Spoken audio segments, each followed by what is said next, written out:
All right, now the last segment before our what do you call it? Our Bad Mail of the Week segment on Patreon is we had a Q&A. So I asked our Instagram followers what tax-related questions they got for a tax expert, and we had a couple. The first one, let me pull this up. It's hard to use Instagram for old people like me. Okay, few questions. First, from Be Free with Jim Lee, our friend Jim Lee. He says, what's the best way to make money and not get taxed in Australia? How can you avoid tax? I would say pull a Netflix and offshore.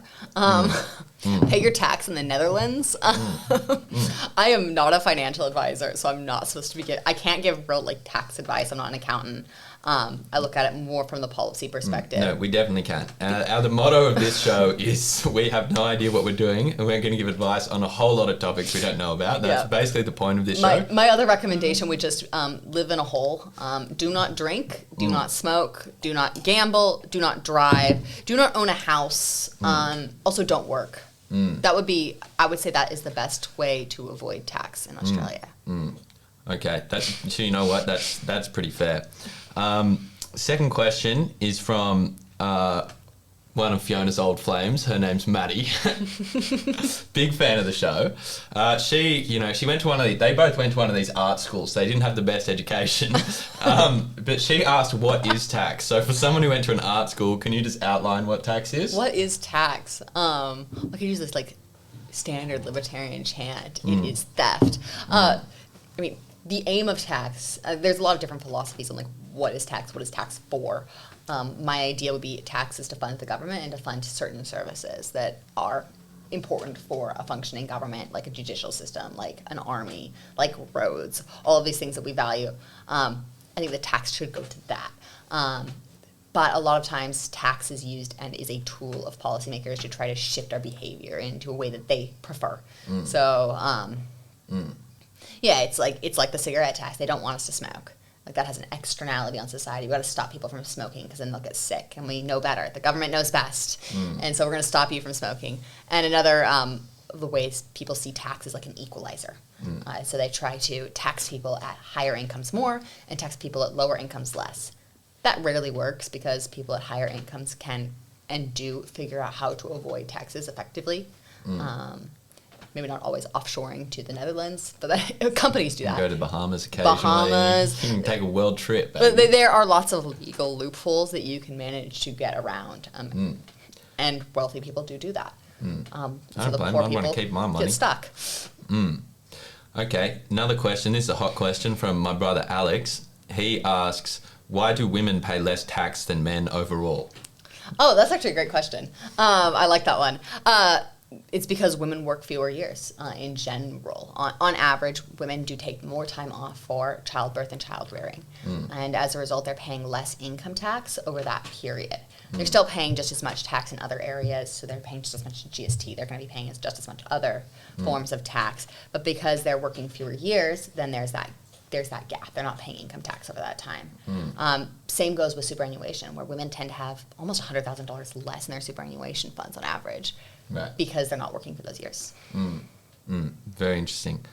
Now, last question is, are you going to be at the Roosters game this weekend? The Roosters game? Do you ever follow rugby league? No. Sorry, now everyone's going to hate me. They have I don't know what type of derogatory feminine word I'm allowed to use and not get cancelled. I want to say pussy rugby. They have in America, but I'm going to say it's like rugby. Australian rugby is much more tough, I have to say, but you haven't had much experience. No, I'm more of an F1 fan. You like F1?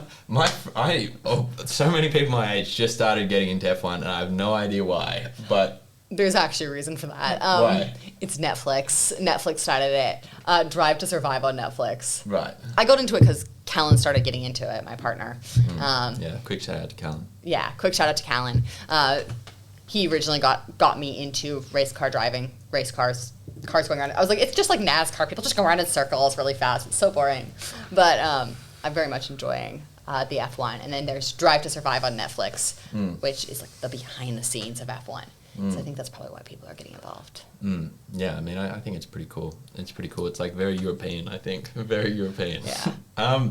Okay, well, the last thing I wanted to ask you in the general interview segment is like, you wrote like a 5-piece of advice for Australian policymakers for like upcoming tax.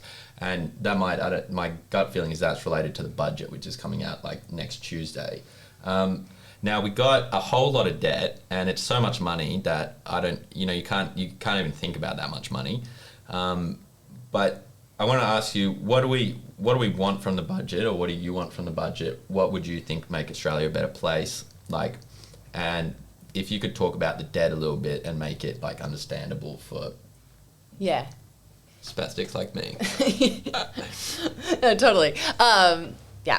Perfect world, the budget that I'm not going to get would be tax cuts, less spending, especially less spending on specific interest groups. A lot of times the government likes to pick out specific groups and try to make them happy and give them money. It's like, oh, we've got women's issues, we're going to give...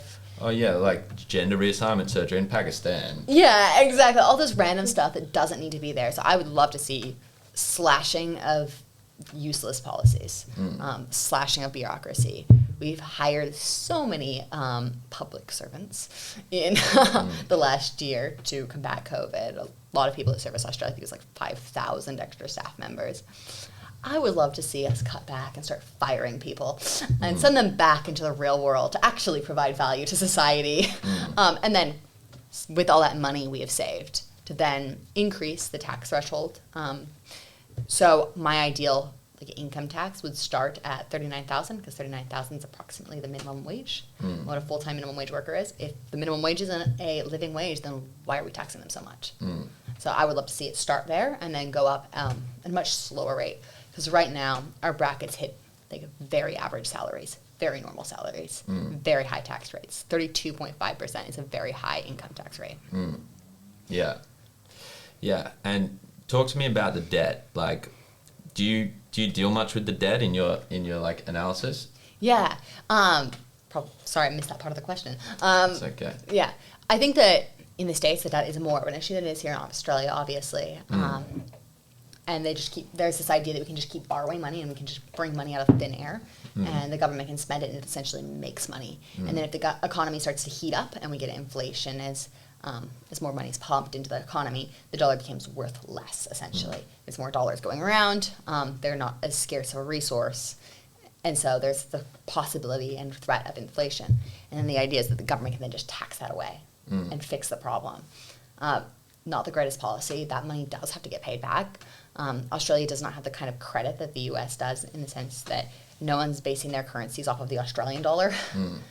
So we really can't get away with just making up money. That money does have to get paid back at some point, and it gets paid back with interest, and so that's charged on the taxpayers. And so as time goes on, we're getting less bang for our taxpayer buck, essentially. Because I have heard the argument made from some people that, like, with interest rates so low, it's good for the government to be borrowing. Like, it's almost like free money. Like, is that real or not? It's less dangerous right now, but there's a threat that interest rates could increase. And the government is controlling the interest rate to keep it down, keep it low. And that is saving the money from the government from having to pay back at really high interest rates. But interest rates aren't going to stay low forever. That does have to get paid back at some point. At some point, interest rates are going to go back up. And we're going to want interest rates to go back up, because when interest rates are up, it means that the economy is doing better. People are lending out money. We want people to lend money to start like enterprises, allowing people to buy houses, allowing people to start their businesses. That requires people to lend their money. Well, I did want to ask you about the US debt, in the sense that, like, I guess one of the main conservative or like libertarian criticisms of Trump is, in particular, like him blowing out the debt. And a lot of people would have hoped that he would have paid a lot of that off. He did do some significant tax reform, but was, I guess, unable to use that to like pay off the debt. Do you think like cutting taxes first and paying off debt later is like a viable thing, or do you think like you have to couple the two together? I think you have to if you cut taxes, you have to cut spending. I think I was very unhappy with a lot of Trump's policies, even I loved the fact that they were getting tax cuts. I loved like Tax Cuts and Jobs Act, great idea. But then he turns around and issues a bunch of tariffs, and tariffs operate just like a sales tax. It's a tax on goods, essentially. And so the price of, like, the cost of doing business in the U.S. rose. And so essentially that was a tax increase. So he's undermined the good he's done by cutting taxes on businesses, by increasing the price of goods through tariffs. And so it kind of just counterbalanced itself. And he just cranked up the debt. And instead of paying for that, instead of cutting things that we didn't need, he just kept spending. And I think that's a terrible policy. I think it's very dangerous, particularly with the foreign policy situation in the United States. The U.S. can get away with it because the world currencies base themselves off of the U.S. dollar. And that's been the case since Bretton Woods. And so all of our currencies are based on the dollar. And if the dollar goes up, then, like, basically, yeah. So, like, we measure by the dollar, essentially. If that weren't the case, then the U.S. would have to pay that money back. And the value of the dollar would plummet. And the people in the U.S. would not be in a great situation. And so I think that it was very unwise of Trump. I think that's one of the biggest issues that we have in the United States right now is the high levels of debt. Well, we are, generally speaking, big fans of Trump on the show, but we welcome the criticism. And, Sorry. Big man, you got to come back in 2024 and fix that shit up. That's what you got to do. No, it's great to be in the Carnage house. I love a bit of carnage.